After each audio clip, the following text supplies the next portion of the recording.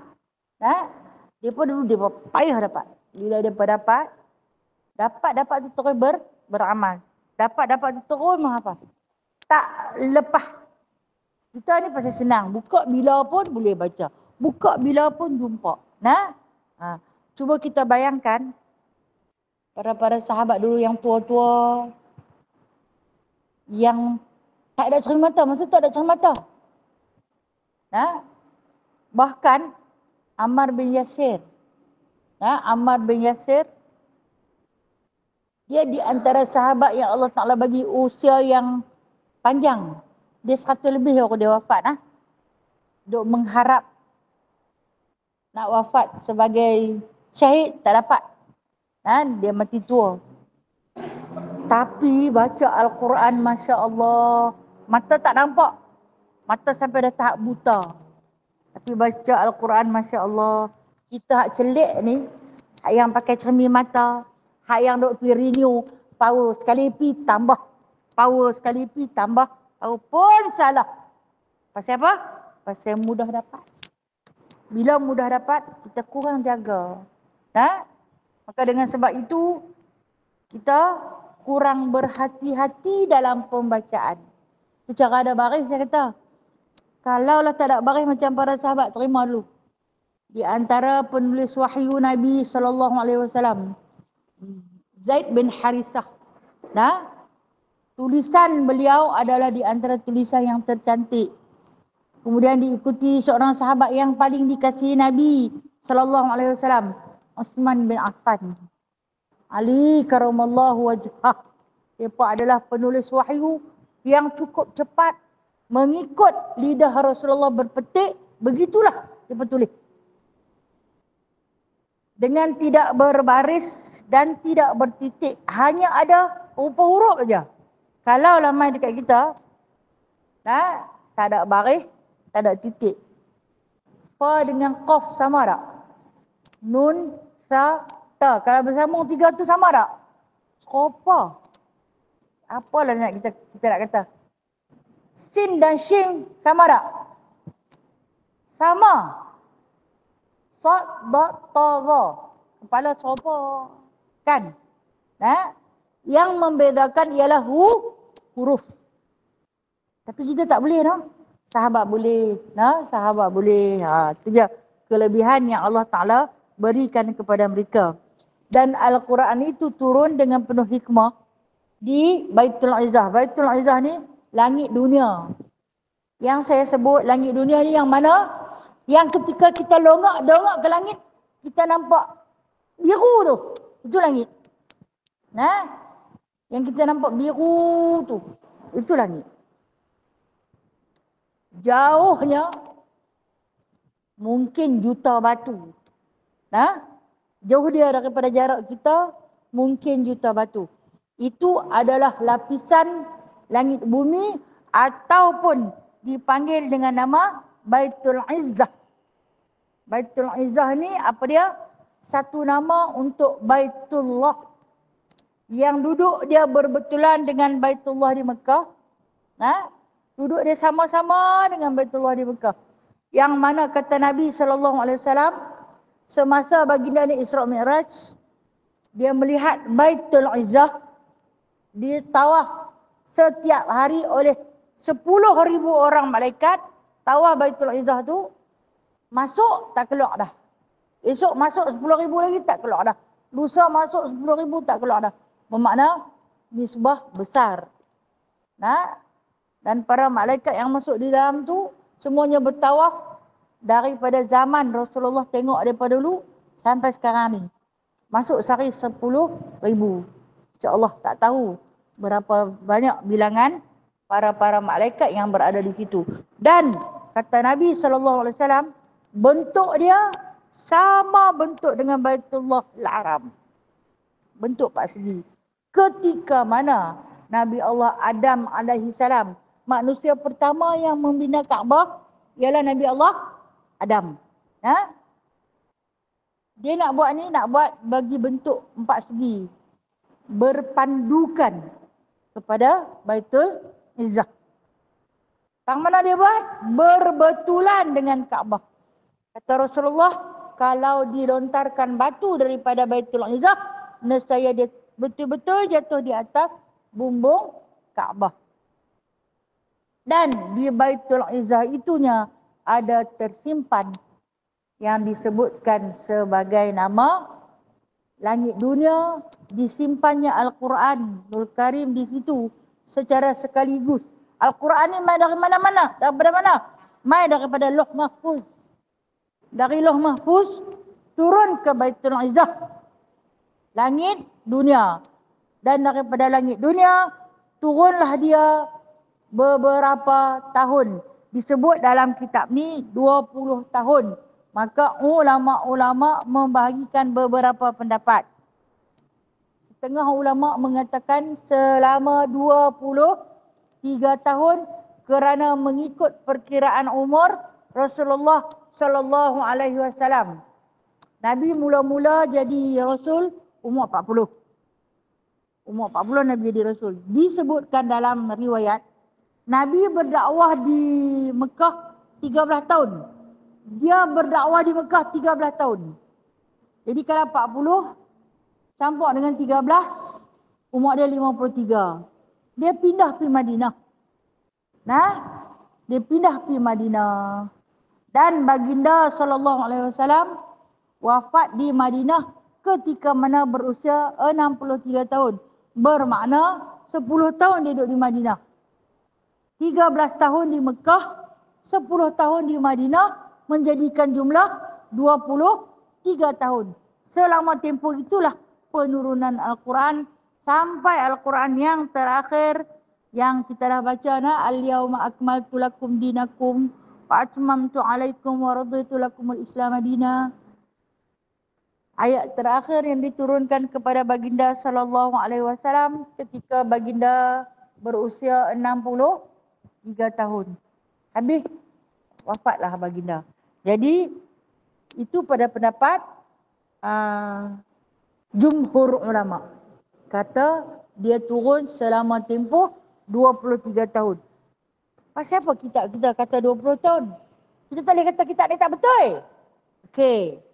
Mengikut pendapat setengah ulama lagi mengatakan baginda sallallahu alaihi wasallam bukan wafat di usia 63 tahun, tapi baginda wafat di usia 60 tahun. Jadi yang mana satu tepat, wallahu a'lam. Allah sahajalah yang maha tahu. Kita ni hanya membaca, mencari yang sahih. Dua-dua hadis sahih. Dua-dua hadis sahih. Kita boleh beramal dengan kedua-duanya. Namun tak menjadi kecacatan pada akidah kita. Sama ada kita percaya Nabi Al-Quran itu turun 20 tahun ataupun kita percaya Al-Quran itu turun dalam tempoh 23 tahun. Tapi dengan penuh yakin kita percaya Al-Quran itu turun secara sekaligus di Baitul Izzah dan kemudian turun secara sikit-sikit mengikut peristiwa-peristiwa berlaku. Dia kata kerana ditakdirkan Allah Subhanahu wa taala pada malam Lailatul Qadar itu akan segala perkara. Ditulisnya qadar kita. Qadar ni apa dia? Takdir kita. Untung nasib kita. Nasib baik kita ke? Nasib tak baik kita ke? Malangnya kita, bertuahnya kita telah pun tertulis di Lauh Mahfuz. Dan pada malam tersebutlah maka kata Allah, kadar nasib kamu ditentukan jikalau baik lagi baik. Tapi kalau buruk, boleh kamu minta ditukarkan kepada lebih baik. Contohnya kan saya kata, qadar ataupun takdir kita ni, andai Allah Ta'ala takdirkan kita saat lagi jatuh tangga. Contoh, janganlah minta. Contoh. Tapi oleh kerana doa. Dah tertulis lah tu. Tapi oleh kerana doa. Ini dipanggil sebagai takdir mu'allaq. Dia bergantung pada doa. Dia boleh berubah. Dengan sebab kita berdoa. Kita berdoa, dia boleh berubah. Dan dengan sebab kita bersedekah. Umur yang sepatutnya mati dah. Dah tertulis dah. Dia ni nak mati 16 bulan. Dengan sebab bersedekah, Allah panjangkan lagi. Itu dikatakan qadar. Takdir mu'allaq bergantung pada doa. Perbuatan kebaikan kita boleh menambahkan umur lagi. Begitu juga dengan Lailatul Qadar ni. Nak cerita. Lailatul Qadar ini dia berlaku, Allah Ta'ala sebut, daripada tenggelam matahari pada bulan Ramadan, hari yang Allah pilih. Makna dia masuk waktu maghrib. Masuk waktu maghrib ni, start dah. Kita tak tahu dah. Kita tak tahu. Tak ada mana-mana pokok yang sujud. Kita tak tahu. Jadi, kalaulah kita orang yang beramal, maka kita ada syibih. Syibih apa? Tempias dapat Lailatul Qadar. Apa dia? Kita sembahyang maghrib. Biasakanlah sunat qabliyahnya, sunat ba'diyahnya. Kita solat Isya. Biasakanlah sunat ba'diyah. Sebab apa saya sebut sunat ba'diyah? Sebab itu dinamakan sebagai sunat muakkad. Sunat yang sangat-sangat dituntut, yang Nabi tak pernah tinggal. Selepas maghrib, selepas Isya. Jadi kita buat. Cantik lagi bila mana kita baca Al-Quran. Kebetulan malam tu malam Qadar. Allah Ta'ala sedang menulis qadar kita. Untung nasib kita. Pasal apa? Kita dapat 1000 bulan. Selama 1000 bulan. Katalah baca malam tu baca Quran tak banyak. Sebelah muka surat saja. Pahala dia macam kita baca selama 1000 bulan. 83 tahun. Duk baca tu je. Tanpa henti. Selama tempoh 8 tahun. Itu dia kata qadar. Qadar dia didarab dengan 1000 kali ganda. Kemudian cantik lagi. Kita hiasi dia dengan tarawih. Tak kira lah sama ada tarawih tu kita pergi secara berjemaah ataupun kita buat seorang-seorang di rumah. Buat tak banyak, tak larat. Buat 8 saja. 8 pun okey. Darab dengan 1000 bulan. Itu dinamakan syibih. Dia dapat tempias-tempiasnya. Sebab dia tak tahu kata berlakunya Lailatul Qadar. Malam tu tak bangun pun tahajud. Sebab apa? Jaga dah terlewat. Sempat minum air saja. Walhal dah berlalu. Sedang berlaku Lailatul Qadar. Dia dapat dah syibih. Dia dapat. Waktu dia buat maghrib. Ba'diyah maghrib. Dia buat Isya. Ba'diyah Isya. Dia buat tarawih 8. dia buat witir rakaat 3. Dapat tak? Dapat. InsyaAllah. Sebab tu Nabi suruh kita jaga daripada 1 Ramadan, jaga. Jangan hang duk tunggu nak buat 10 yang akhir saja. Berjaga-jagalah daripada 1 Ramadan. Nah, kemudian untuk 10 yang akhir, Rasulullah pesan dekat kita, lipat gandakan. Bulan Ramadan bukan bulan baca Quran sebenarnya. Bulan Ramadan, bulan lipat gandakan baca Al-Quran. Nah, bulan Ramadan bukan bulan belajar Al-Quran. Bulan Ramadan, bulan lipat gandakan belajar Al-Quran. Itulah yang dimaksudkan dengan qadar. Pasal apa? Pada malam tersebut ada qadar yang Allah Ta'ala gandakan. Bulan Ramadan bukan bulan bersedekah, tetapi bulan Ramadan bulan menggandakan sedekah. Kerana Allah Ta'ala tawarkan dekat kita gandaan yang paling banyak. Dengan pemurahnya Allah Subhanahu Wa Ta'ala. Dan Allah cerita lagi, dia kata, yang ini dizahirkan akan segala maqadir yang pada azali. Pada malam Lailatul Qadar itu Allah Ta'ala akan zahirkan segala apa yang Allah Ta'ala takdirkan kepada kita. Hendak diturunkan dia atas segala hambanya di dalam demikian tahun itu. Yang akan dia bawa turun mai kat kita. Anda ditakdirkan, macam saya sebut tadi, anda ditakdirkan apa juga musibah yang menimpa kita. Tetapi oleh kerana pada malam tu kita sempat berdoa, doa yang paling ringkas yang Rasulullah tinggal dekat kita. Jangan kamu tinggalkan pada setiap Ramadan kerana mungkin malam tersebut berlakunya qadar, Lailatul Qadar. Jadi Allahumma innaka afuun karim tuhibbul afwa fa'fu anni kalau seorang, fa'fu anna kalau banyak. Nah, Allahumma innaka afuun karimun tuhibbul afwa. Ya Allah, engkaulah yang maha pemaaf. Afwa ni maha pemaaf. Karim tu maksud dia yang paling mulia. Dahlah mulia pemaaf pula. Tuhibbul afwa, suka memaafkan. Lepas tu, fa'fu anni, ampunlah dosaku ya Allah. Mungkin hanya doa itu yang kita baca. Kadar kita berlaku, dosa kita banyak. Dan kita tak tahu dosa yang akan datang. Allah Ta'ala padam. Kerana kita bermohon pada malam Lailatul Qadar. Dihapuskan dosa yang akan datang dan yang telah lalu. Sebab dapat beribadat pada malam Qadar tersebut. Tidak kata makadirnya kita ada dosa-dosa kita. Tetapi oleh kerana doa kita pada malam tersebut, dihapuskan perbuatan-perbuatan yang bakal menempa dosa. Kita duk berniat, aku sat lagi balik turun tarawih ni, aku nak saruk kasut kawan tu, aku nampak lawa kasut dia. Mahal. Aku nak pakai kasut dia. Dia bukan tahu. Tapi oleh kerana berbetulan malam tu, malam Lailatul Qadar, dia ikut jemaah membaca Allahumma innaka afuwun karimun tuhibbul afwa. Tak payah dia curi. Awak buat apa? Okey, Allah tukarkan makadir kita. Allah tukarkan niat kita nak buat jahat itu ditukarkan. Okey.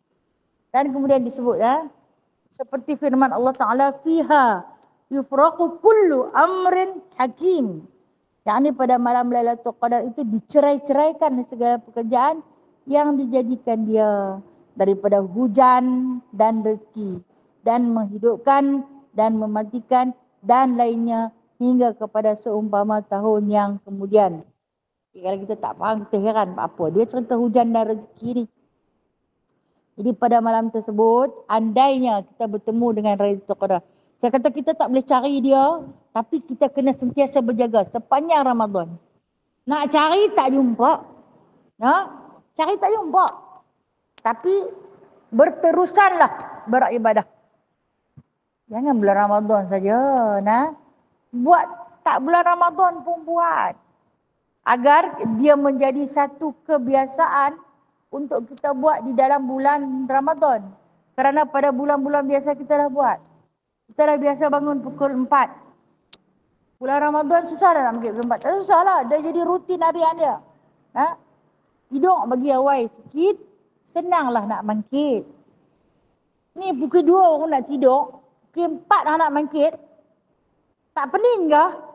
Kan? Besok main pening. Nak baca apa tak boleh. Aku ni darah tinggi ke? Bukan dia. Nah, hang tak ikut macam Rasulullah aja. Jadi bila kita buat pada bulan-bulan biasa kita buat, pada bulan Ramadan tak menjadi susah dah. Nah, Allah sebutnya akan dicerai-ceraikan. Maksudnya rezeki kita dibahagi-bahagikan pada malam tersebut. Kisah zaman Rasulullah dulu nah. Satu malam Nabi SAW bersolat. Nabi ni dia pada malam-malam biasa pun dia memang solat dia bengkak kaki. Tambahlah kalau bulan Ramadan. 10 yang akhir baginda tak balik rumah langsung. Begitu juga para sahabat tak balik rumah langsung. Kita kalau suami kita tak balik rumah, aku tak tahulah apa jadi. Ha? 10 yang akhir memang tak balik rumah. Duduk terus di masjid. Jadi satu malam Nabi SAW dilihat bersolat. Dengan solat baginda macam biasa, berdiri yang lama. Lama. Kan 6 juzuk. Ha? Sujud yang lama sangat. Ha? Jadi habis Nabi solat, adalah waktu tasahur.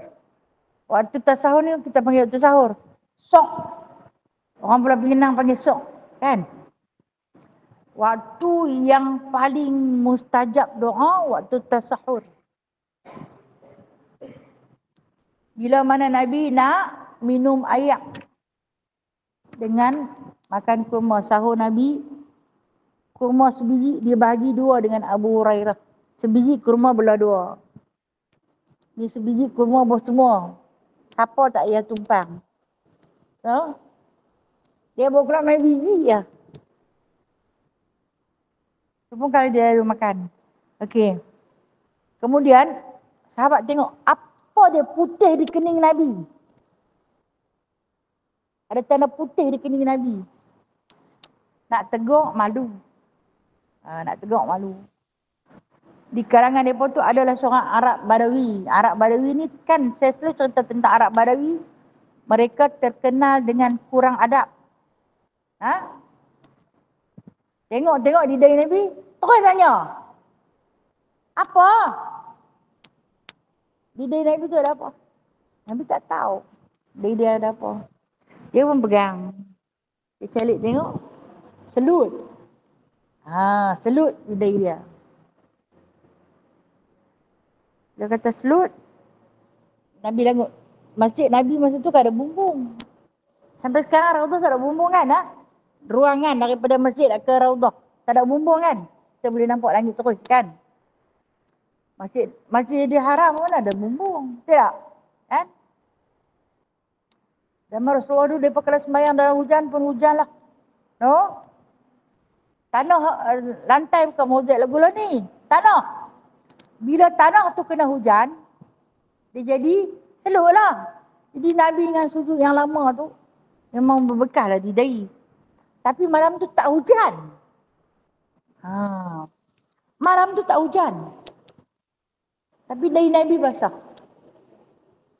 Bukti dia lekat selut di dahi Nabi. Bila kata macam tu, Nabi pun dongak ke langit. Maksud dia, hujan ke? Hujan ke? Sahabat kata tak ada hujan. Awak dari kuasa dia kata. Lepas tu, pergi kat tempat Nabi sujud tu rupanya berlubang. Sujud yang lama. Nabi pegang. Tak basah. Dan Nabi pun sebut, rahmat Allah turun. Berbahagialah sesiapa yang dapat bersujud pada malam ni. Maksud dia ringkasan daripada perkataan sujud tu, siapa yang dapat beribadah pada malam ni, berbahagialah kerana turunnya rahmat pada malam tersebut. Rezeki Allah Ta'ala telah bagikan. Rezeki ni bukan makan. Rezeki bukan makan. Rezeki itu umur, rezeki itu pahala diampuni, rezeki itu sihat tubuh badan, rezeki itu ada masa untuk Allah. Dan kata Nabi, di antara tanda berlakunya Lailatul Qadr iaitu bumi basah tanpa turun hujan. Salah satunya. Okey. Dan akan diceritakan dalam kitab ini, insya-Allah kita akan baca terus. Maka diberikan naskah rezeki dan hujan. Naskah rezeki dan hujan. Apa beza rezeki dan hujan? Okey. Hujan yang dimaksudkan di sini iaitu satu kenikmatan yang turun kepada kita. Pasal apa saya kata hujan itu satu kenikmatan? Kerana di dalam hujan itu adanya segala kekayaan. Dalam hujan tu, kalau kita seorang petani, dalam hujan itu adanya air untuk menyuburkan tanaman. Dalam hujan itu adanya baja. Dalam hujan itu adanya biji benih. Dalam hujan itu adanya kesuburan. Kalau kita seorang pelombong, dalam hujan itu adanya emas, adanya perak, ada tembaga, ada galian-galian berharga. Kerana dengan turunnya hujan, tumbuhlah pokok. Dengan turunnya hujan, suburlah muka bumi. Bila subur muka bumi, kita boleh pakai baju. Sebab apa? Tumbuh pokok, kapas. Kita boleh pakai baju. Baju dibuat daripada benang. Benang dibuat daripada kapas. Kan? Itu Allah Ta'ala kata hujan. Allah Ta'ala sebut hujan je. Merangkumi segala rezeki. Subur bumi. Subur bumi menghasilkan tanah yang subur. Boleh buat simen, boleh buat bata, boleh buat batu bata. Itu kata Allah, aku turunkan hujan saja. Semata-mata hujan, di dalamnya mengandungi segala kekayaan. Kita Pulau Pinang ingat, lama dah tak hujan dah. Kan? Kesian tengok pokok-pokok, kan? Bukan kesian dengan kita ni minum lagu tu jugalah. Kesian tengok pokok-pokok yang kering, kontang binatang-binatang yang dahaga. Kalau orang yang belah kucing banyak macam saya, dia masuk tidak nak ambil air. Ikut kita masuk, tiap-tiap kali kita masuk, pergi ambil sembahyang, dia pun kenapa nak ambil sembahyang ke? Tapi kita keluar dapat tak keluar? Tak keluar dah. Tidur. Hangat. Hangat, tak kata kat depa lah no. Mencari air. Nak suruh kita pasang kipas takut dia kena marah. Takkan nak pasang aircon kot siang-siang dekat kucing. Oleh pasang lah, saya dah. Jadi dia cari beli air lah. Dia tidur. Kan dia cari tanah-tanah, dapat semen-semen, dia tidur. Subhanallah. Kemarin petang. Kemarin petang nampak langit hitam. Lepas habis jurus pokok, tengok langit hitam. Anak kata, mak hujan nak turun. Aku tak tahulah. Tok Nujum Hasiah ni kata. Aku tak tahulah hujan nak singgah ke tak singgah kat kita. Susah hati bila hujan tak singgah kat kita. Ni dengar gerilya hujan. Pulau Pinang tak hujan, ya Allah. Dosa kami banyak sangat ni, ya Allah. Tahan hujan. Kesian tengok pokok. Sambil duk kata tu. Tutak. Masya Allah, ya Allah. Besarnya nikmat Allah. Bila hujan turun daripada langit. Walaupun kita boleh main layak di bawah ni. Tak sama dengan nikmat yang turun dari langit tu. Kalau kita tengok pokok-pokok tu, seolah-olah bergoyang. Mengucap apa? Tasbih, puji Allah. Sedapnya nikmat Allah. Sedap sungguh nikmat. Dalam hujan itu ada beribu-ribu nikmat. Beribu-ribu rahmat yang Allah Ta'ala letakkan dalam hujan. Sebab tu dia banyak cerita pasal hujan dia. Hamba kena bersyukur. Hamba kena bersyukur dengan hujan aku. Kalau aku tahan, janganlah kata lama. 3 bulan pun cukup lah. 3 bulan pun cukup. Kita jadi tergedi-gedi. Orang utara panggil apa? Panah lili. Kan? Apa hak lili tu pun saya tak tahu. Apa hak lili pun saya pun tak tahu. Tapi lit lah. Okay. Dan kemudian. dan sa'iqah. Sa'iqah yang ni petir. Saya ulang balik dah. Diberi kepada siapa? Kepada Mikail. Malaikat Mikail terkenal dengan malaikat yang membawa malaikat bawa rezeki. Diberikan naskah perang dan bergerak bumi dan telan bumi dan sa'iqah petir kepada Jibril. Jibril ni tugas dia isytihar perang. Macam mana? Perang dengan Jibril ni tak susah. Dia bukan bawa bala bentera ramai-ramai. Dia bawa petir. Dia bawa satu sa'iqah yang ni jerikah. Dia sekali tempit saja boleh mati sekampung. Boleh mati satu negeri. Boleh mati satu dunia. Dan diberikan naskah suratan segala amal kepada Israfil. Awak dia tak bagi dekat Raqib dan Atid. Kenapa diberi pada Israfil? Kerana Israfil peniup sangkakala. Bagi kepada Israfil, kan tengok patut-patut kita tiup. Tengok kau ni punya suratan begini. Rupanya suratan kita ni para malaikat dah tahu. Apa yang tersurat, malaikat dah tahu. Allah lagi Maha tahu. Patut tiup, aku isytiharkan tiup. Tiuplah wahai Israfil dalam keadaan bersiap sedia. Dan diberikan naskah suratan segala maksiat kepada malaikat maut. Segala kejahatan kita ni rupanya ada di tangan malaikat maut. Dicabut nyawa sekian-sekian, jabut nyawa sekian-sekian. Datang melalui mana? Datang pada malam Lailatul Qadar. Datang pada malam Lailatul Qadar. Boleh padam? Boleh. Dengan berdoa. Kalau dapat malam tu, banyaklah berdoa. Sebab tu saya kata berdoa daripada hari ni. Dengan malam tu saja. Maka dhamir. Dhamir ni apa? Ganti nama pada perkataan fiha. Yang di atas tu. Fiha yufraqu kulla amrin hakim. Padanya itu kembali kepada malam Lailatul Qadar. Pada jumhur mufassirin. Ulama-ulama mufassirin mentafsirkan perkataan fiha pada ayat yang di atas. Surah Ad-Dukhan ayat 4 yang kita baca tu. Ha itu dipanggil ha dhamir. Dirujukkan kepada malam Lailatul Qadar. Pada malam Lailatul Qadar Allah bahagikan tugas-tugasan rezeki kita. Kesuburan kita. Naskah perang. Hidup mati kita. Rezeki kita. Ajal maut kita semua dah dibagikan. Minta doa. Mungkin boleh panjang lagi. Minta doa. Mungkin boleh banyak lagi rezeki. Mohonkan doa. Terlepas daripada murka Allah. Dan kata setengah mereka itu, yang ini setengah ulama mufassirin mengatakan dhamir ha itu dikembalikan kepada malam nisfu Sya'ban. Setengah pendapat ulama mufassirin, fiha ni dia kata malam nisfu Sya'ban. Okey, hari ni berapa Sya'ban dah? 5. Bermakna lagi 10 hari. No? Lagi 10 hari adanya nisfu Sya'ban.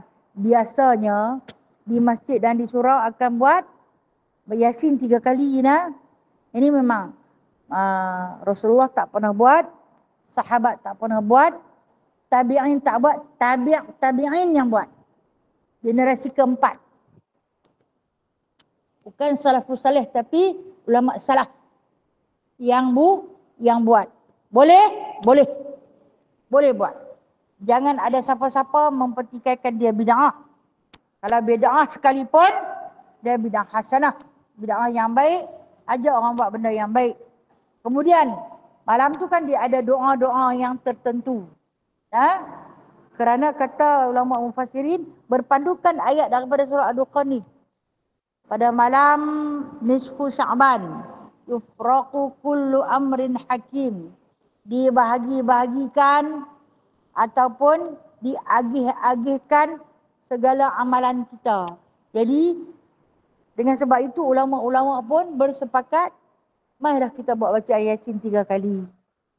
Minta doa pada Allah Ta'ala. Yasin tu Yasin hajat lah. Minta doa Allah Ta'ala pada Yasin pertama. Dimurahkan rezeki yang halal. Betul tak? Pada Yasin yang pertama, dimurahkan rezeki yang halal. Pada Yasin yang kedua, dipanjangkan umur dalam berkebajikan. Yasin yang ketiga, diampunkan segala dosa. Salah tak buat tu? Tak salah? Nah, tak salah benda tu. Tapi bila ada orang yang mempertikai benda tu bid'ah, Nabi tak pernah buat, memang Nabi tak pernah buat. Tapi berpandukan pada ayat ni, ulama ciptalah satu amalan. Daripada hang duduk saja tak kata apa.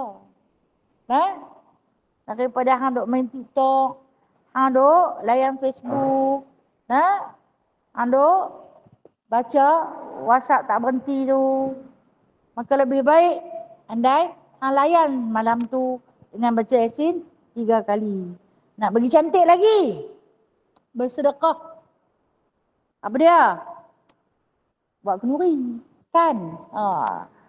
Walaupun ada yang malam ni 10 Syakban, nasi biryani.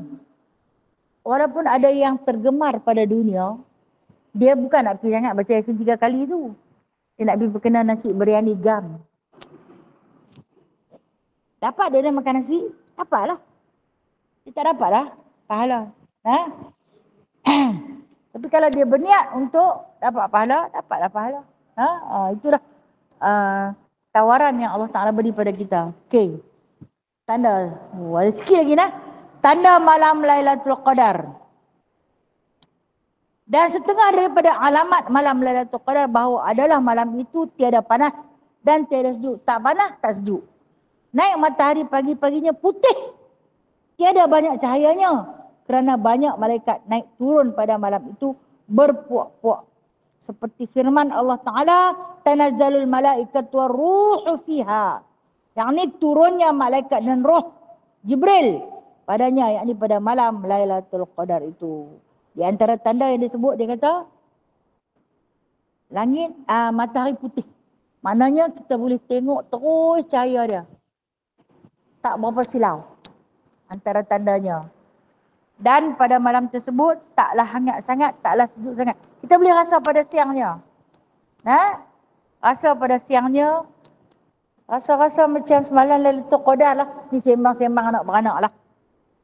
Awak hang kata macam tu. Cuba tengok suasana hari ni. Matahari ada, tapi tak terik. Pokok-pokok dia lain macam subur. Daun dia bersih, tengok. Dan bila tengok ke langit, langit tu cerah, tak ada berawan. Di antara tanda-tanda alamat berlakunya Lailatul Qadar. Pasal apa jadi macam tu? Dunia kenapa jadi begitu bersih? Seolah-olah baru di vacuum, baru dicuci, baru diservis. Siapa buat? Kerana ramainya malaikat. Naik turun, naik turun, naik turun, naik turun. Kata Jibril alaihi salam, aku berhenti turun ke langit dunia. Aku berhenti turun ke bumi pada hari wafatnya Nabi Muhammad sallallahu alaihi wasallam. Jibril berhenti, dia tak main dah. Pada hari kewafatan baginda sallallahu alaihi wasallam. Tetapi aku turun setahun sekali pada malam Lailatul Qadar, sebab keseluruhan para malaikat semua turun ke bumi. Bumi menjadi penuh dengan para malaikat.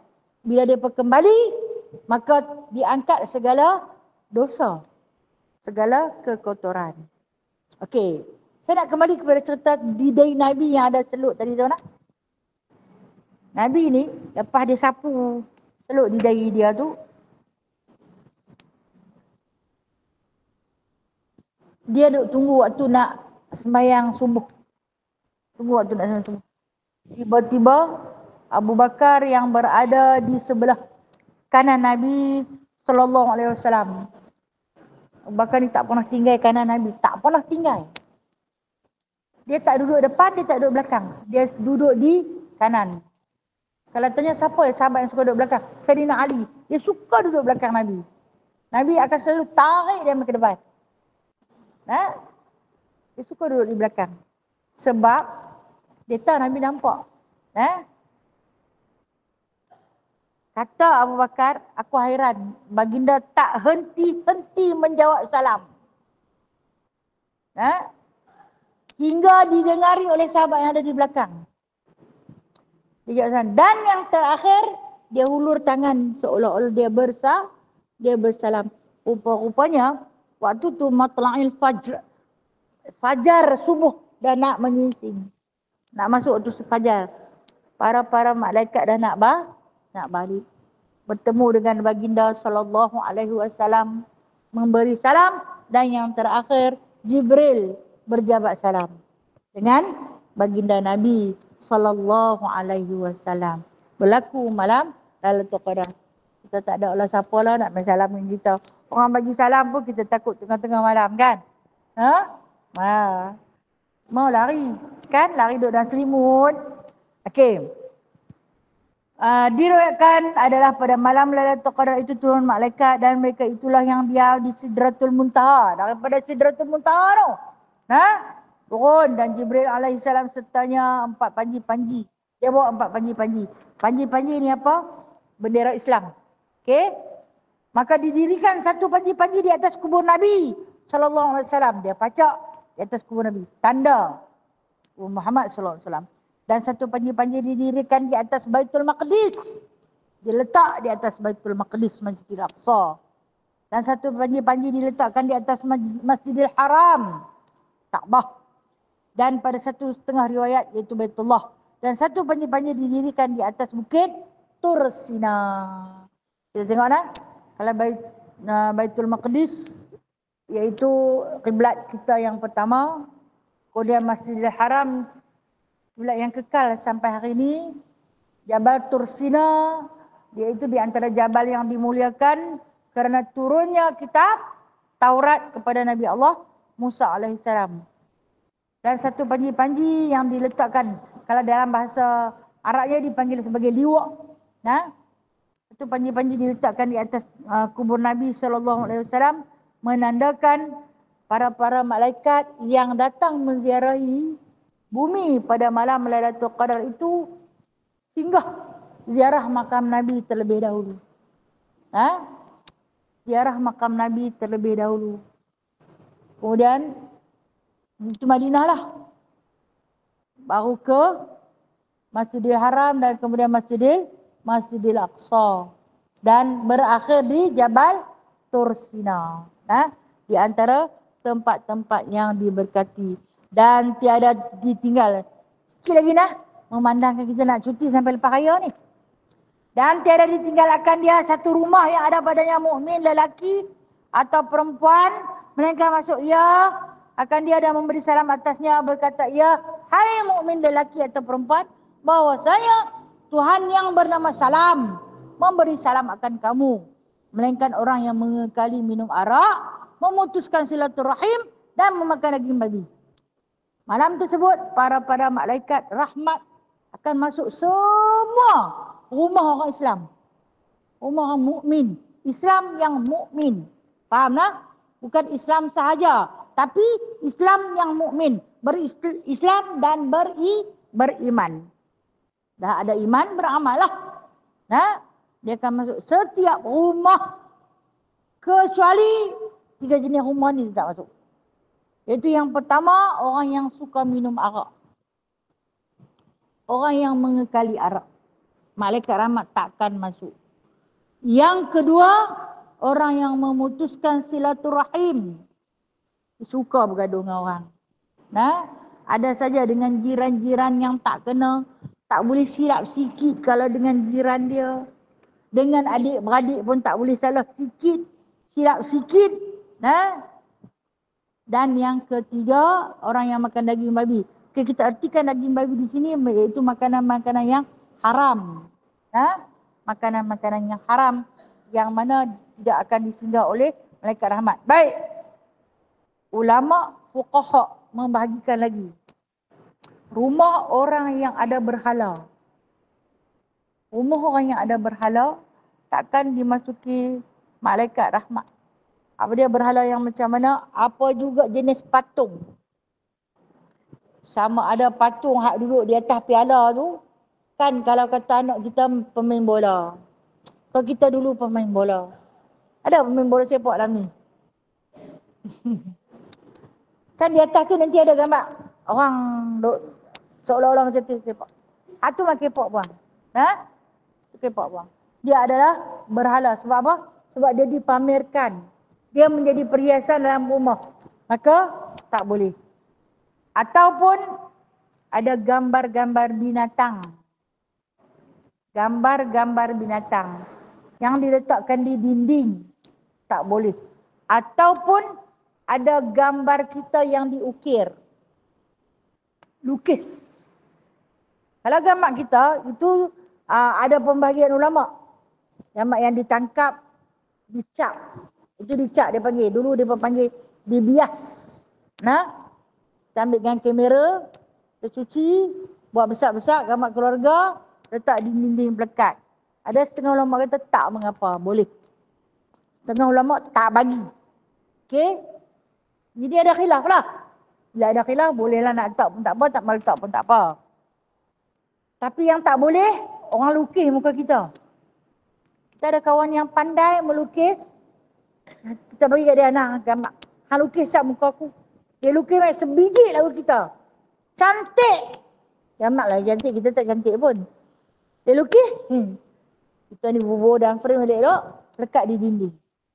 Tak boleh. Yang tu tak boleh.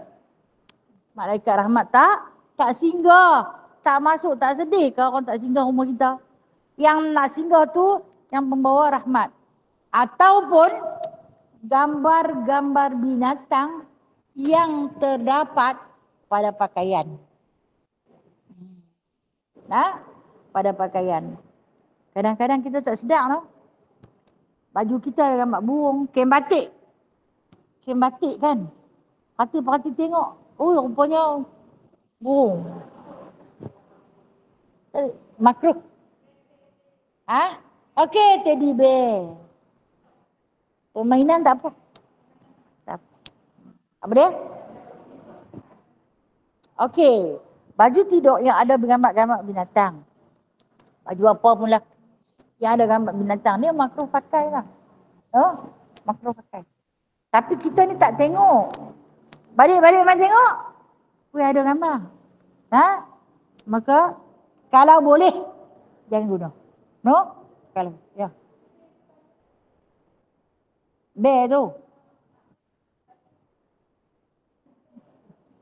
Nak main tak apa. Kena main. Main tak apa.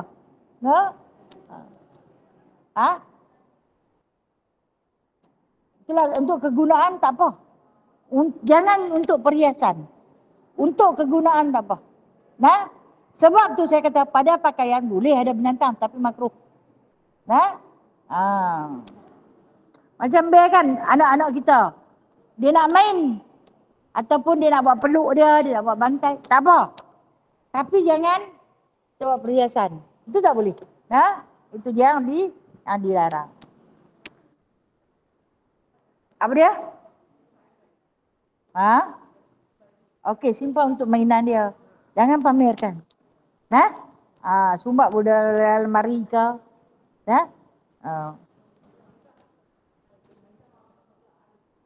Okey. Okey. Jangan masuk dalam rumah. Menantang-menantang tu nah. Ada menantang. Orang tu ambil dia. Bear tu apa guna dia kan? Terus ambil benda tu. Dia sekadar satu hiasan. Benda binatang yang berbentuk ataupun manusia yang dibentuk menjadikan satu perhiasan tak boleh ada dalam rumah. Tak boleh ada. Kita ni kadang-kadang terleka kan. Macam kita ingat tak apa. Rupanya tak boleh. Sebab tu bila orang buat dulu orang suka buat macam hantaran yang berbentuk binatang. Haram. Okey, kita tengok bahulu. Bahulu selalunya orang buat bentuk apa? Ikan kan? Ikan mah, ikan sekok besar. Tu kan? Bahulu. Kan? Bahulu ikan. Selagi dia tak cukup sifat, maka makan terus. Tak apa. Tapi bila kita buat dia berbentuk macam tu, kita bawa dia sebagai hantaran, dia menyerupai jahiliah. Jahiliah dulu, dia pun sebelum dia sembah, dia akan hias dulu benda tu. Ukir-ukir dia hias. Semua dia makan. No? Nak buat hantaran tak salah. Cari hak yang bukan bentuk binatang. Dah boleh. Yang bukan bentuk binatang. Sebab ulama fuqaha dia tak izinkan. Dia tak bagi. Ya.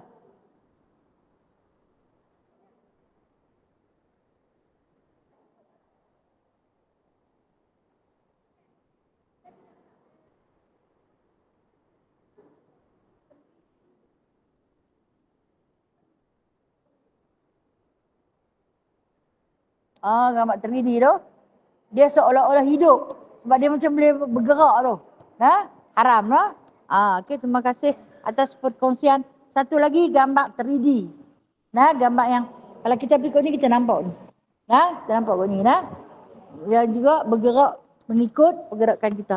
Maka ia juga adalah haram. Canggih macam mana pun simpanlah. Simpanlah. Saya tengok. Okey.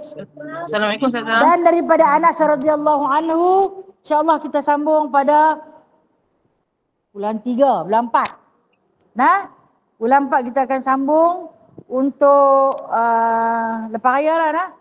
Dan insya-Allah saya akan buka lagi soalan. Ada seorang sahabat Google Meet nak tanya. Silakan.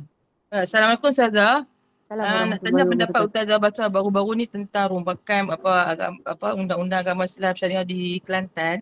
Tu saya dengar satu kenyataan hakim tu, dia kata dia tak faham kenapa orang semua ditanya suruh tutup rambut ke dia, yang padahal dia tahu tutup faraj untuk untuk aurat saja, tapi dia tak faham. Dia kata kenapa orang disuruh tutup ni, tapi dia menang dalam kes agama rombakan ni Kelantan. Macam mana pendapat Ustazah? Terima kasih Ustazah.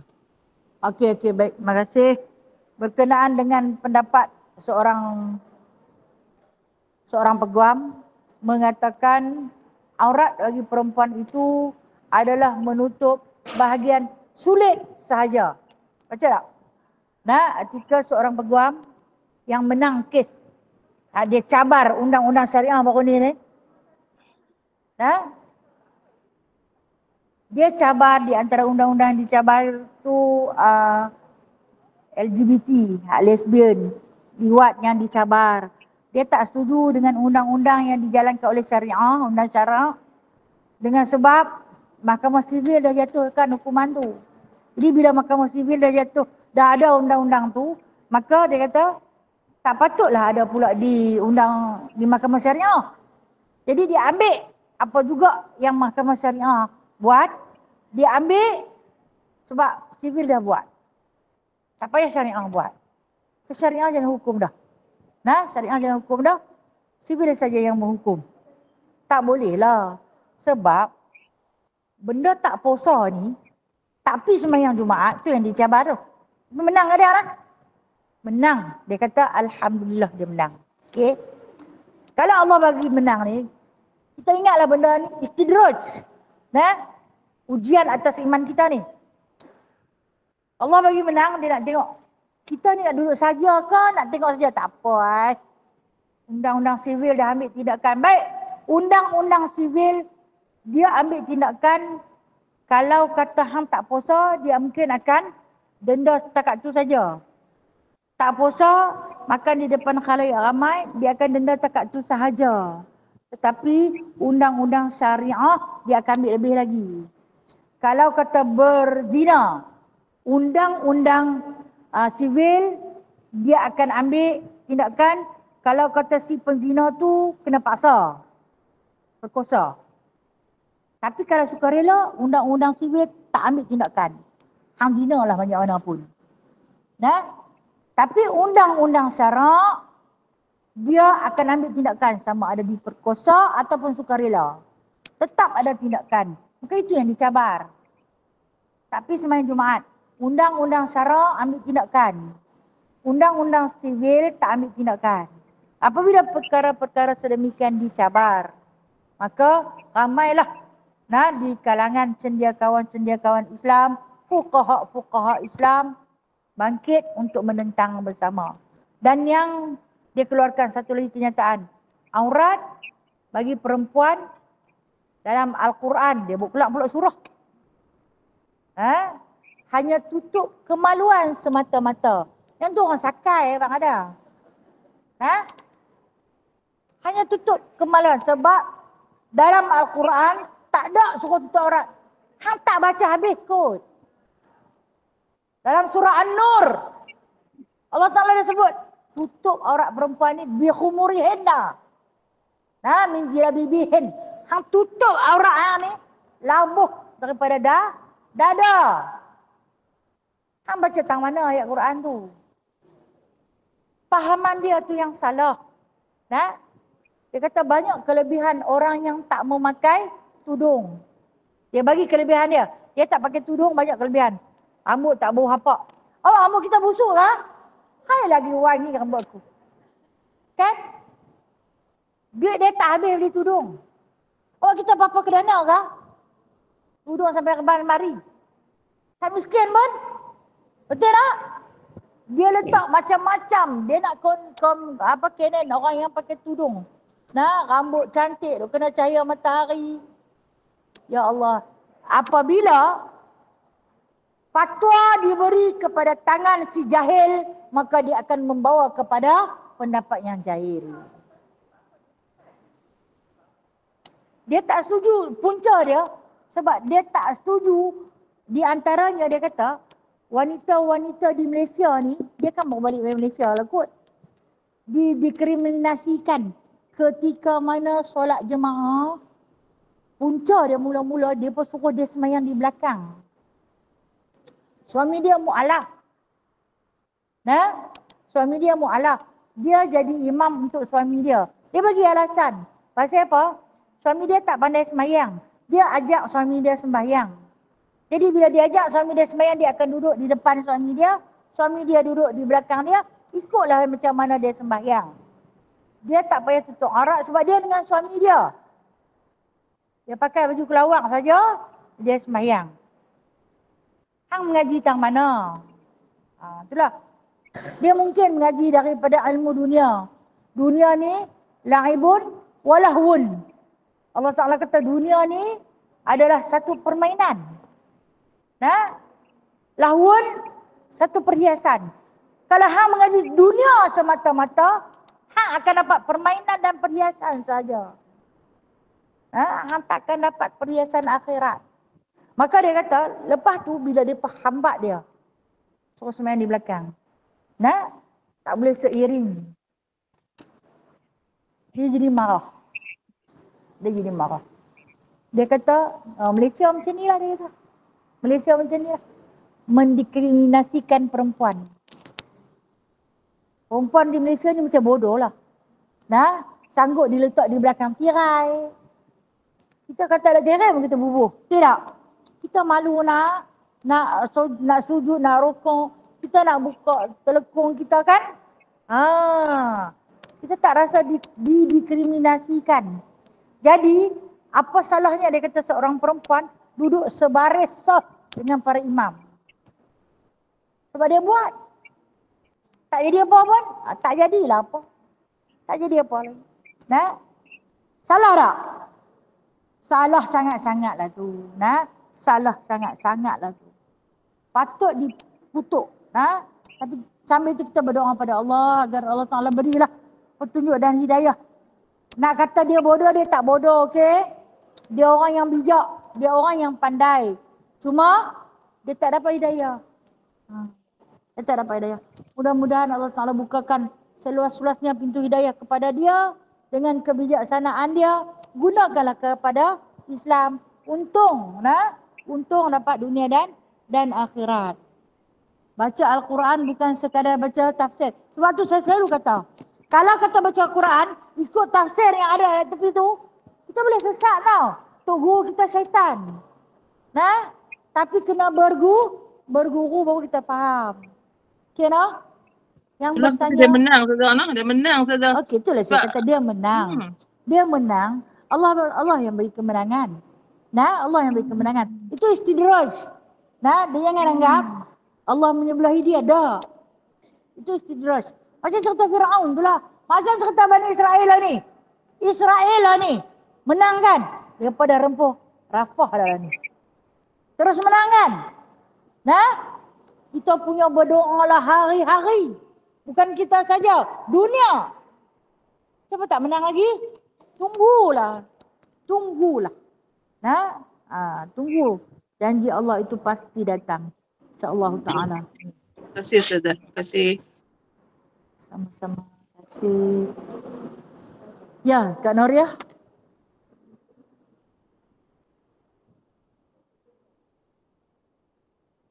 Saya kan tak dengar sebenarnya kan. Kalau kata kawan-kawan boleh translate ke depan. Kak kau. Boleh. Okey. Al-Quran tu ke? Okey.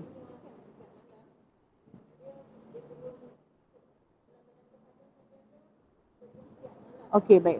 Baik, terima kasih. Tentang penceritaan para ulama, Allah turun pada langit dunia.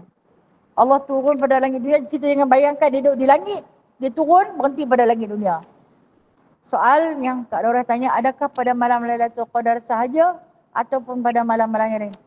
Allah berada pada langit dunia. Allahumma salli ala sayyidina.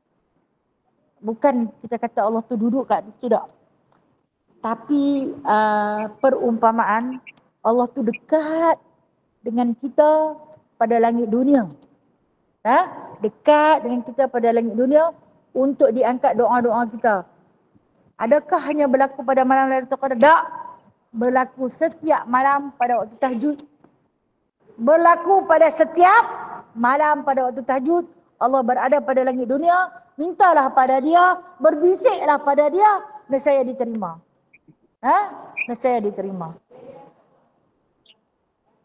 Okey. Dia tak beritahu. Dia cuma kata pada waktu tahajud. Waktu tahajud ni waktu dini hari lah. Waktu tahajud kita tahu bukan waktu duha kan. Waktu tahajud pada waktu tengah malam, mungkinlah kepada pukul 12 sampai terbit fajar. No? Itu tahajud. Sepertiga malam. InsyaAllah ta'ala. Okey. Ya. Abe. Kalau mainan saya kata. Kalau perhiasan tak boleh. Perhiasan tak boleh. Mainan tak apa. Balik pergi buat bantai dia. Nak buang sayang kan? Mahal. Balik pergi buat bantai. Buatlah bantai peluk ke bantai tidur ke bantai tanjai ke buat je. Assalamualaikum Ustazah. Ustazah, Assalamualaikum. Assalamualaikum. Nanti saknah. Okey, ni.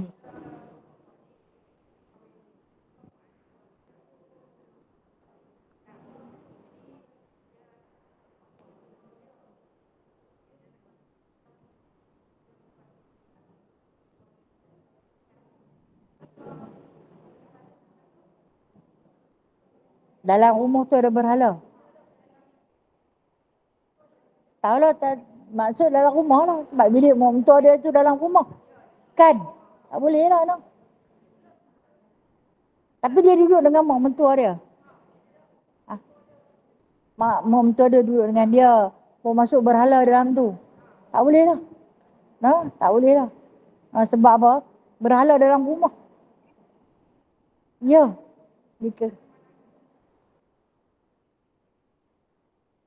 Dia jadi macam bilik puja. Tak boleh.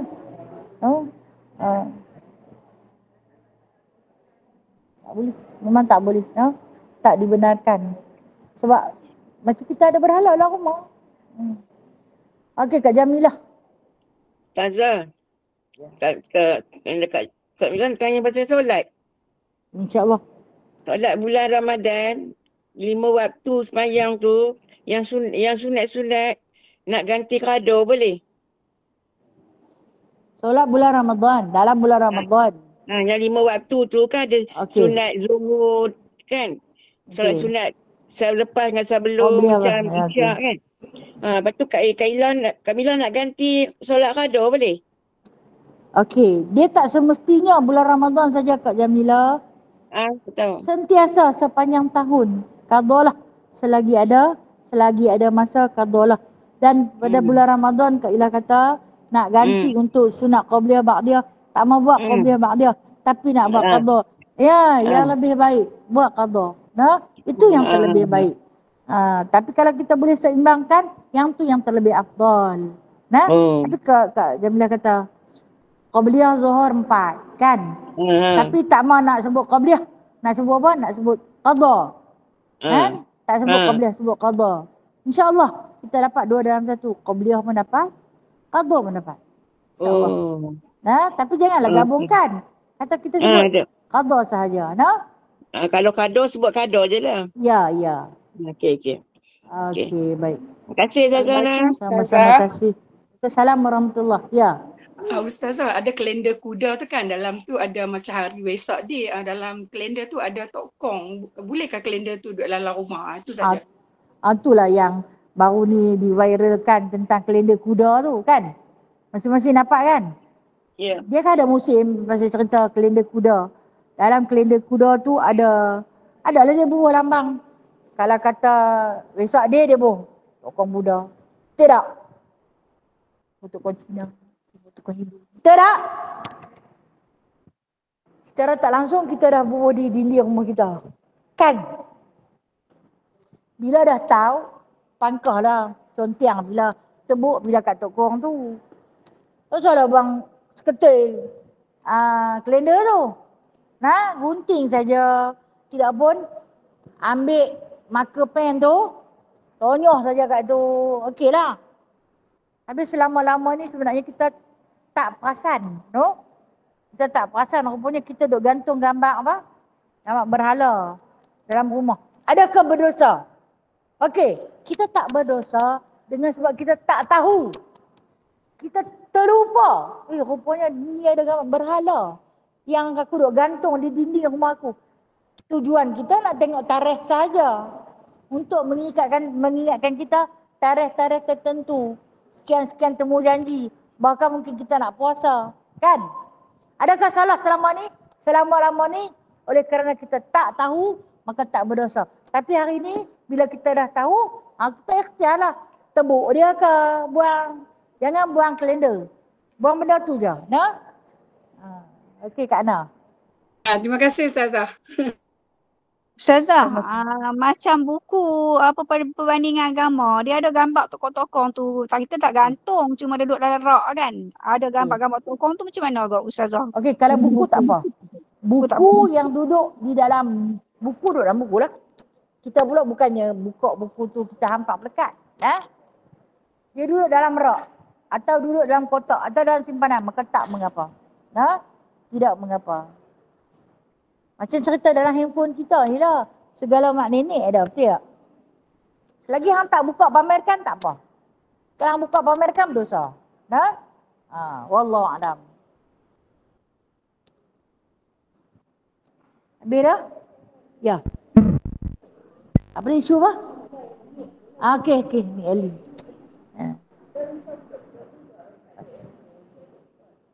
Ya. Ya. Dia bukan kata takut, ramai yang ikut dia. Ramai budak-budak muda ikut dia. Ya. Bukan kata orang bodoh, orang cerdik pandai pun ikut dia ramai. Ini kata fitnah dunia. Fitnah dalam beragama. Ulama kita pun buat. Buat dalam TikTok juga. Semua ulama masuk dalam TikTok dah lah. Syekh Zainal Asri pun masuk dalam TikTok juga lah ni. Kita kena ikut arus semasa. Sebab apa kita nak menangani masyarakat macam ni?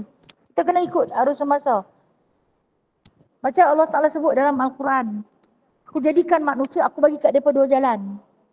Jalan untuk ke surga, jalan untuk ke neraka. Jalan kesyukuran, jalan kekufuran. Hampa ada akal, hampa pilih. Kita guna akal menangani masalah media, masalah ni kan. Kita tahu benda ni baik, ikut hak baik. Benda ni tak baik, tolak, jangan ikut. Memang dia masuk dalam tu. Hari-hari cerita pasal dia. Hari-hari cerita pasal dia. Ada ramai orang yang ikut dia. Puluh ribu ikut dia. Bahkan mungkin boleh kata ribu. Orang muda, hak yang tak suka pakai tudung, suka dengan pendapat dia. Suka dengan pendapat dia. Tak ada salah. Tapi macam kita marah. Kita marah. Kita tak reda benda tu nak. Assalamualaikum. Waalaikumsalam, ya. Waalaikumsalam. Baru ni ada saya tengok dalam satu YouTube tu, dia ada satu lelaki ni kata kalau orang yang isap rokok tak boleh jadi imam. So bila kita ikut dia, solat kita pun semua tak sah nanti. Betul ke Ustazah? Okey. Baik, terima kasih Nak. Berkenaan dengan satu lagi. Hak yang TikTok ni pun dia ada hak baik ada hak tak baik. Yang dia kata, nak kata dia tu ustaz ke atau baru duk start ke atau start lama dah ke, saya tak tahu dia kata. Dia kata lelaki yang isap rokok, solat dia tak diterima. Lelaki yang isap rokok, siapa-siapa yang ikut dia kalau dia jadi imam, orang yang ikut dia kena qada balik solat. Solat tu tak sah.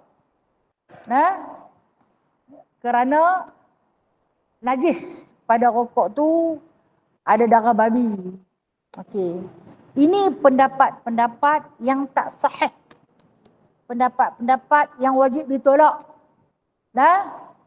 Yang memberi pendapat kalau ada detail-detail sangat-sangat. Kalau dah mudah-mudah sangat-sangat. Bila terlampau detail, saya nak pegang kepada satu guru. Guru ni dia ulama fiqh. Ulama fiqh. Bila hang dengar cerita, contoh kata, masa tu viral dalam sardin ada lendiak siput babi. Ni kiasan daripada cerita rokok yang najis tu. Dalam sardin ada lendiak siput babi. Haram makan. Semua haram. Dia tanya, hampa pikah ke kilang tu? Hampa saksikah dia duk perah siput babi masuk dalam tin tu? Atau dia buat proses? Hampa saksikah tak dengar cakap-cakap orang? Bila benda tu tak sahih, berita tu tak sahih, dia jangan sampai kita nampak di depan. Ataupun datang artikel daripada khabar-khabar yang sahih, baru kita boleh guna kata benda tu najis. Sampailah kepada satu tahap, kita masuk, kita nak sewa premis yang bekas orang kafir duduk. Adakah perlu kita samak satu rumah termasuk dinding-dinding? Tak perlu. Selagi hang tak nampak ketui daging babi tu. Tak payah samak dia punya lantai-lantai dia. Tidak nampak dia? Samak habis dinding-dinding dapat. Tak payah. Selagi hang tak nampak ketui ain najis tu. Tak payah. Kenapa susah sangat? Macam tu juga cerita rokok. Ni cerita. Ceritanya khabar angin yang tak sahih. Mengatakan benda tu najis. Sebab dia direndam dengan darah babi. Hang tengok ke? Kan? Yang bawa cerita tu. Kemudian senang-senang keluar fatwa pula tu. Kalau imam isap rokok, siapa tak boleh ikut dia? Apa ramai tu imam isap rokok? Siapa yang dah ikut Datuk Imam tu, qada balik solat dia. Masya Allah, awaklah letak hukum. Ni kata meletakkan hukum menggunakan akal. Susah jadi orang lah. Saya kata ini adalah fitnah dalam beragama. Ini adalah fitnah dalam beragama. Fas'alu ahla zikri in kuntum la ta'lamun. Tanyalah ahli dia kalau kita tak tahu. Ni kita pergi tanya orang jahil, maka dapat jawapan jahil lah. Tanya ahli dia. Oh kita tahu tentang apa yang kita tidak tahu. Wallahu a'lam. Terima kasih Ustazah. Boleh dah. Tadi tak boleh, ni boleh dah. Sat. Apa dia?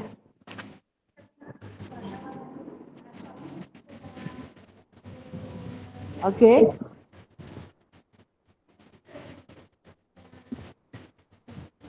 Sardin.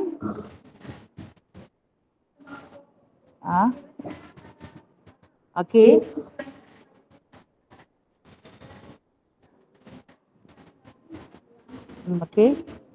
Okey. Tak nak.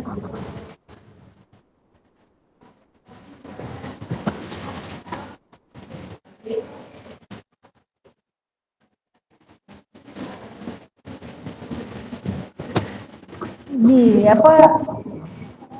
Google Meet ada yang buka ni dah turun tutup tak? Saya tak dengar. Ni cerita sahih. Cerita sahih. Rokok tu direndam dengan arak untuk tujuan tahan lama dan mengharumkan tembakau tersebut. Okey, bermakna orang yang isap rokok tu minum arak lah. Betul lah sebab dia dalam terpalit dengan arak. Itu adalah najis. Yang tak bolehnya sambil semayang, sambil isap rokok. Tahu tak? Sambil bersolat, sambil isap rokok sebab dia sedang bernajis. Berasap. Sebelum tu tak apa. Tak boleh lah. Tak boleh lah. Memang tak boleh lah yang tu. Memang tak boleh. Haram. Arak tu setitik pun haram. Tapi bila dia jadi imam sah tak semayang dia? Semayang dia sah. Sebab dia waras. Tahu tak? Tapi dia peminum arak lah. Isap rokok kan? Tu saya kata fitnah pada dunia. Fitnah pada dunia dalam nak meletakkan hukum ni kan. Kalau kita tengok ramai di kalangan imam-imam, maaf cakap, imam-imam yang hisap rokok. Okey. Pertama dengan sebab jahil. Tak tahu. Yang kata cerita sahih, betulkah tembakau tu direndam dengan arak? Ya. Pertama dengan sebab tak sahih. Yang kedua, bila dia tak sahih dan dia tak bawa benda tu sampai kepada tahap hilang akal. Dia lepas hisap rokok, dia naik menjadi imam. Tidak? Kan? Yang dia tak tahu dan dia tak sahih, sembahyang dia insya-Allah Allah Ta'ala lah yang kira tu. Kita yang ikut belakang dia, sah tak? InsyaAllah sah. Sah kita ikut belakang dia. Pendapat yang ditanya oleh sahabat kita tadi ni, dia kata, kalau kita ikut belakang dia, kita kena kantor sembahyang. Itu masalah yang ditanya. Kalau kita ikut belakang dia, kita kena kantor sembahyang sebab sembahyang kita tidak sah. Jadi susah lah.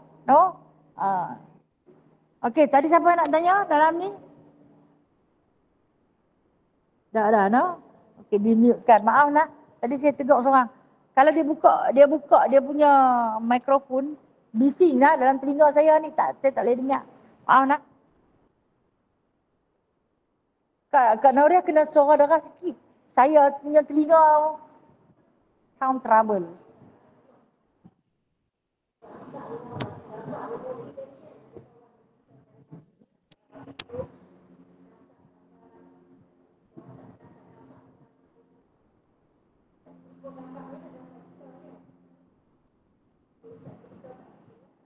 Emoji muka kita. Okey. Kartun.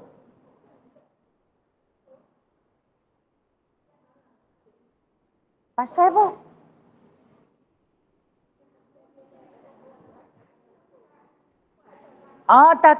Tak. Haram. Pasal apa yang jadi haram, no? Tahulah, saya tahu. Gambar muka kita tapi dia pun boleh buat macam jadi kartun. Kan? Lepas tu kita hantar sebagai emoji. Gambar betul hantar ke orang. Lepas tu jadi haram. So, no? Tentu ada sebab. Kan? Tentu ada sebab. Masa kita duk hantar gambar ke orang tu haram ke?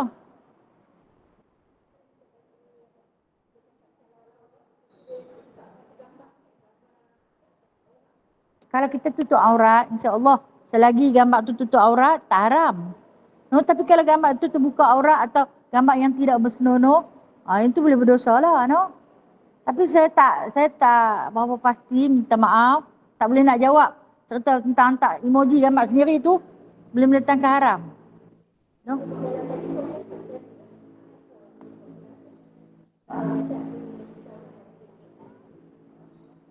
Dan gambar tu gambar kita lah. Gambar orang. Okey. Saya faham. Okey. Kenapa haram? Kan? Kenapa haram? Nanti saya tanya dulu nah. Ini saya tanya dulu tok guru saya nak, kenapa haram? Okey? Maaf yang tu saya tak boleh jawab no. Saya tangguh dulu soalan tu nak. Wallahu alam.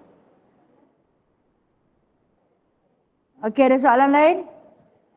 Ya.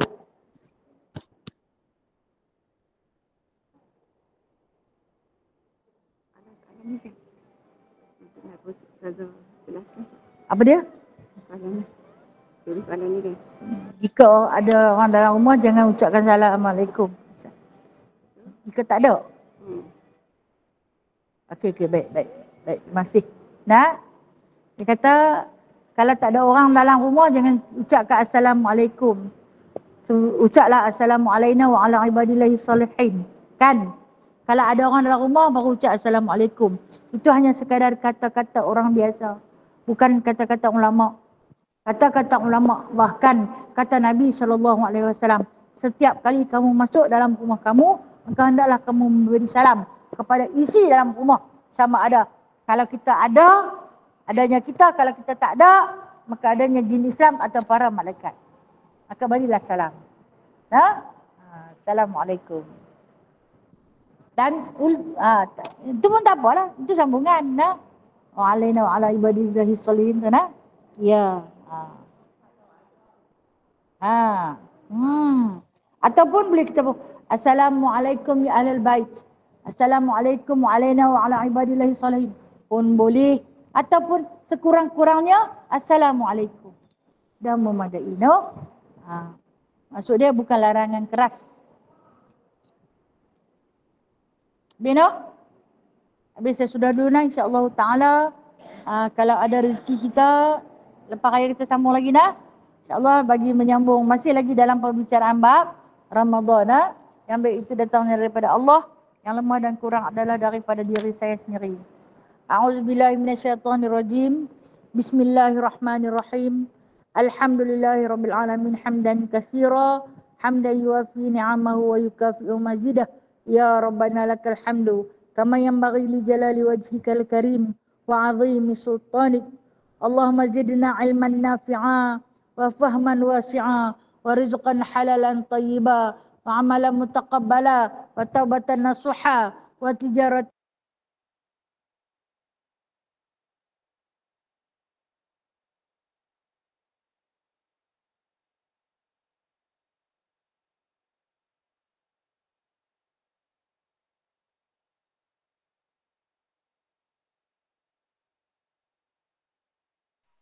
Terima kasih Ustazah.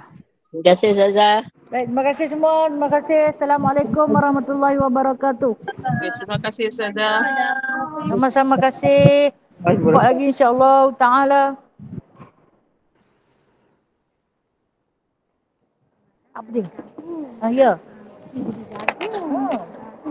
Subhanallah.